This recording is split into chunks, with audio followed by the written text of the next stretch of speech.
ada orang menganggap bahwa melafazkan niat itu bid'ah. Itu perlu diluruskan. Sebetulnya ada betulnya. Sebetulnya ada betulnya gimana maksudnya? Sebenarnya ada betulnya.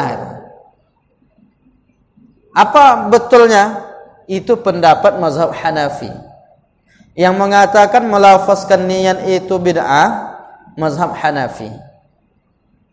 Tetapi ungkapan mazhab Hanafi itu banyak orang keliru memahami istilah bid'ah itu. Kata ulama mazhab Hanafi, melafazkan niat itu bid'ah, tapi tidak berhenti sampai di situ. Ada kalimat berikutnya, illa lidaf'il waswasah, kecuali untuk menolak waswas. Dia bid'ah, ya. Tapi kalau menolak waswas, ya enggak jadi bid'ah. Mengapa orang perlu melafazkan niat? Karena dia waswas. Waswas itu artinya apa? Dia tidak konsentrasi, dia banyak masalah. Masalah di rumahnya masih terbawa-bawa, masih terngiang-ngiang, terbayang-bayang, terpikirkan. Ketika mulai sholat, masih dibawa-bawanya. Kan waswas, tidak fokus. Nah, untuk menepis rasa waswas itu, supaya fokus ibadah, sholat, dianjurkan para ulama kita untuk melafazkan niat. Lagi pula melafazkan niat itu bukan di dalam sholat. Enggak ada dalam sholat. Di luar sholat. Melafazkan niat itu di luar sholat. Sholat itu definisi sholat apa? Aqwalun wa af'alun muftatahatun bitakbir wa muhtatamatun bitaslim. Ucapan, perbuatan diawali dengan takbir. Melafazkan niat sesudah takbir atau sebelum takbir? Sebelum takbir. Artinya dia di luar sholat. Di luar sholat ya enggak apa-apa. Asal jangan Allahu Akbar, usalli fardhus subhi. Itu tak betul. Oleh karena itu yang dipahami bid'ah ini kan istilahnya perbuatan baru. Yang dipahami bid'ah itu perbuatan baru, tidak pernah ada contoh dari Nabi. Kan istilah itu yang dipopulerkan para ulama ketika membahas makna bid'ah. Tapi orang akan mengkaji, tidak cukup sampai di situ. Mengapa mazhab Syafi'i mengatakan sunnah, sementara mazhab Hanafi mengatakan bid'ah? Mazhab Syafi'i menggunakan dalil qiyas. Qiyas itu artinya analogi. Dianalogikan antara ibadah haji, umroh kepada ibadah sholat. Mengapa? Karena Nabi ketika haji dia melafazkan niat. Sampai di Bir Ali Nabi melafazkan niat, labbaik Allahumma hajjah. Aku memenuhi panggilanmu ya Allah untuk menunaikan ibadah haji. Atau kalau umrah juga begitu, labbaik Allahumma umrah. Atau redaksi lain, labbaika bi umratin wa hajjin. Sengaja aku memenuhi panggilanmu untuk menunaikan ibadah umrah dan haji.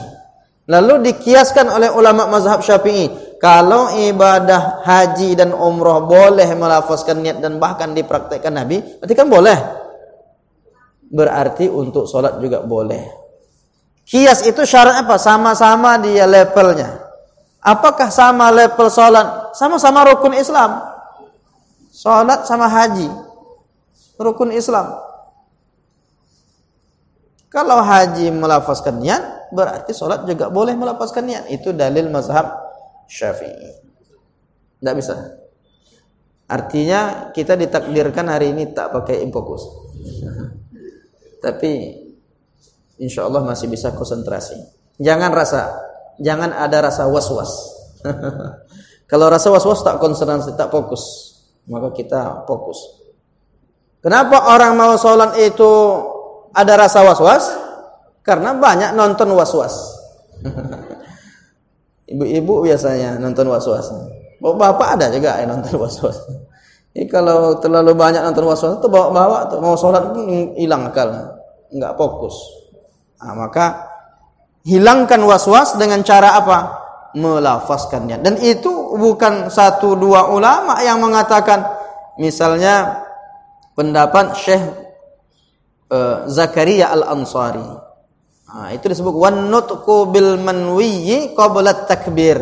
Melafazkan niat itu sebelum takbir, liyusa'idal lisanul qalba, untuk menolong, membantu hati. Lisan itu membantu hati. Kemudian kata Imam Ramli dalam kitab Nihayatul Muhtaj, dia katakan wa yundabun nutqu bil manwiyyi, disunnahkan melafazkan niat qabla takbir, sebelum takbir, liyusa'idal lisan al-qalba, agar hati terbantu oleh lisan, wali annahu ab'adu anil waswas. Waswas itu bahasa Arab. Karena dengan melafazkan niat itu, orang yang sholat ini jauh dari rasa waswas. Jadi kalau menghindarkan waswas itu ya dengan melafazkan. Jadi lebih fokus, sengaja aku sholat zuhur. Kenapa dalam mazhab Syafi'i orang kalau tidak tahu apa yang dia lakukan, tidak diniatkan, maka sholatnya batal. Maka dia pastikan sholat ini sholat apa? Sengaja aku sholat maghrib. Paling tidak 3 itu. Sengaja aku sholat maghrib. Kalau dia was-was banyak, tiba-tiba dia nggak ada niatnya, nggak fokus, dia angkat tangan, batal sholatnya. Dia harus pastikan jenis sholatnya, sholat apa, dia sedang mengapa. Sengaja, aku sengaja melaksanakan. Jadi bukan kebetulan. Ibadah itu nggak kebetulan, ibadah itu memang disengaja. Makanya disebut innamal a'malu binniyat. Amal itu ya harus dengan niat. Maka dikuatkan niat itu. Kalau hatinya lagi tidak fokus, tidak banyak problem, ya gimana supaya mantap dia? Bantu dengan lisan. Itu maksudnya yang disebutkan oleh para ulama kita. Begitu juga disebutkan oleh Syekh Khatib Asy-Syirbini dalam kitab Mughni Al-Muhtaj, wa yundabun nutqu bil manwi qabla takbir li yusa'idal lisanul qalba wa li annahu ab'adu anil waswas. Disunnahkan melafazkan niat sebelum takbir untuk membantu niat dalam hati, dan dengan begitu maka dia akan jauh dari rasa waswas. Dah selesai kita pembahasan yang kedua. Anggapan orang yang mengatakan bahwa melafazkan niat bid'ah itu sudah tertolak. Dengan alasan apa? Ada memang yang mengatakan bid'ah tapi tidak mutlak. Jadi kecuali untuk menolak waswas. Jadi tujuan orang melafazkan itu apa? Ya untuk menolak waswas. Mazhab Hanafi, Maliki mengatakan tidak disyariatkan atau bid'ah, tapi katanya tetap disunnahkan, dianjurkan bagi orang rasa yang ada waswas.